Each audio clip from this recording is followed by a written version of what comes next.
Greetings, it is I, Cantus Naravan Dracovin, Lord and Emperor of the Dracovin Empire, and welcome.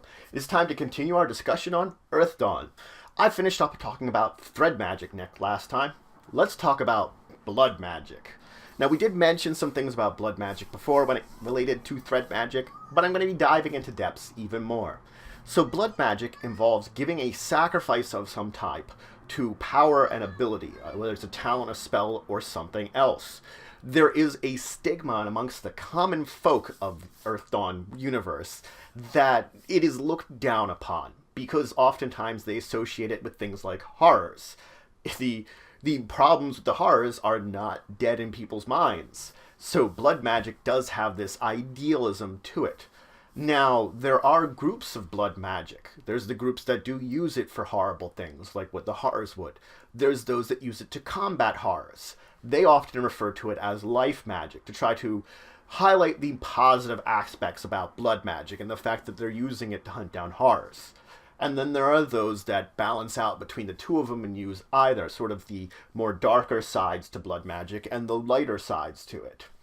Granted, regardless, it is a very powerful magic, whether you're using it to assist someone or causing a lot of problems. And there's much responsibility to those that use it to use it wisely, regardless if they're using it for dark, more sinister purposes, or to help out people. Now, blood magic, when you're taking the sacrifice, comes in a number of forms. It can come in the form of strain. It can come in the form of blood magic damage, blood wounds, permanent damage, or some can even cost you your life if you want to use it. If you're taking strain, it's going to work just like normal strain. It's going to be some kind of damage that you will heal up eventually. Blood magic damage, when you take this damage, it is a damage that you cannot normally heal for a year and a day. It's a damage that's just applied to you, though there is the possibility of using things like healing potions to recover from it. Permanent damage is just that, permanent. You can't get rid of it. Now, as I said, you can heal blood magic damage under certain circumstances with things like healing potions, but you're using up that magic item. Though blood magic damage can also, on its own, cause wounds, or you can take wounds on. Regardless of its blood magic damage causing a wound or just taking a wound, they're referred to as blood wounds.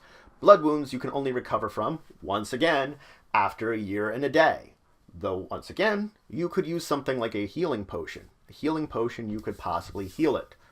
It's also important to note that damage and wounds taken like this do not prevent you from increasing talents or increasing in circles. So, regardless if you're taking these from blood magic, you can still increase your talents and circles.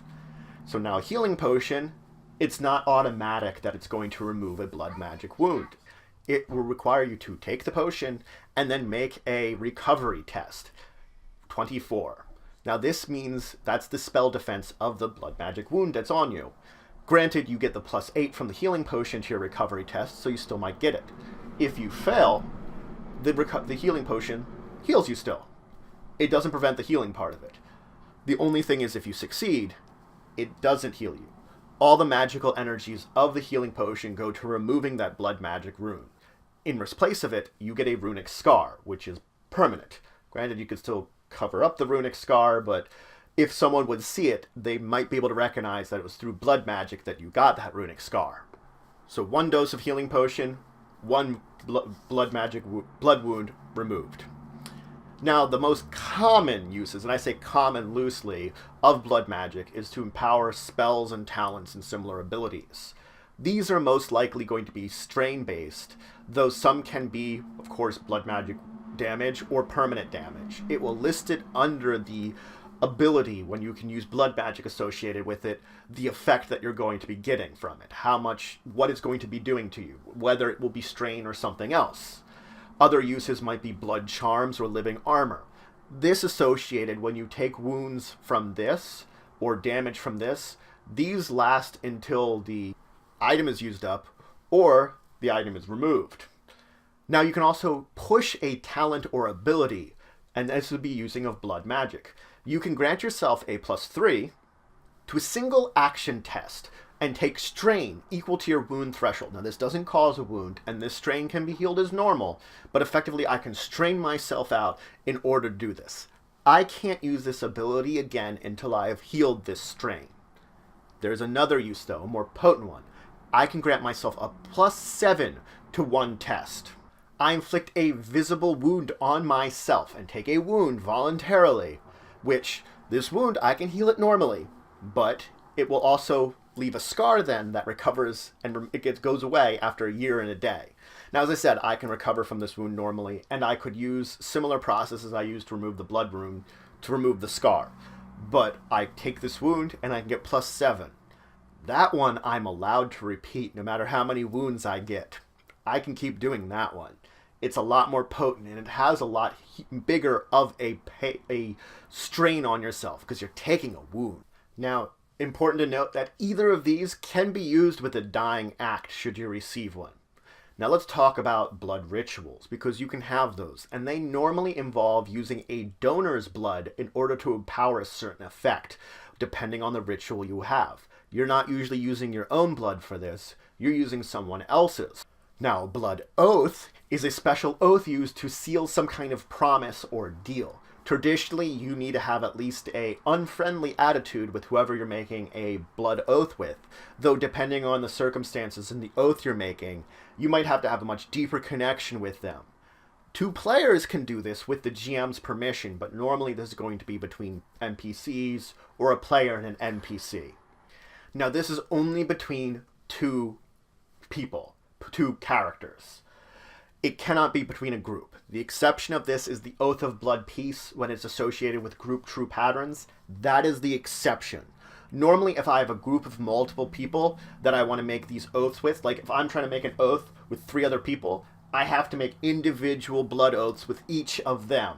And that's cementing the kind of group. If they need to make blood oaths between them too, that's more connections. That we're making lots of little blood oaths between us in order to create these. Now, this is entirely voluntary. But that's not to say you can't be volunteering at different points in times which you might not actually want to. If you're charmed, or drugged, or under a similar effect, you're technically voluntarily joining with this oath. And the oath has a lot of great power to it. It does involve the exchange of abilities that you have this blood oath. But the thing is, those that would take advantage of it, those that would use this for their own reasons and to abuse it, will find that, in fact, blood magic punishes those that would abuse the oath. So beware if you're trying to use this in a negative manner. I might have been tricked into it, but if I'm getting a benefit out of it and I'm not being abused by this blood oath, then the blood magic won't punish the person that did this. If they're trying to abuse it, well then, blood magic does not like that at all. Now, the blood oath will last for a year and a day, though you can renew it. So that's it for today. I introduce you to blood magic, the basics of what kind of sacrifices you need to do to enact blood magic, from just taking some strain, blood magic damage, blood wounds, permanent damage, or perhaps even your life. I then began to talk about the basic uses of it, from using it to fuel an ability or talent to make it more potent, to fueling certain types of magic items, fueling a ritual, fueling that you can strain yourself to more heroic levels in order to accomplish something. And of course, the blood oath. In the next episode, I'm going to go into more details about certain types of blood oath, the blood peace, the blood promise, and the blood sworn, and continue on with the rest of blood magic. So if you have any questions, comments, anything you would say, anything you think I left out, please leave in the comments below. Please like, share, and of course subscribe. It shows your support for the channel, the Empire, and the work I do. If you want to show some extra support, you could always check out my Patreon, link in the description below. But regardless, until the next time, I bid you farewell.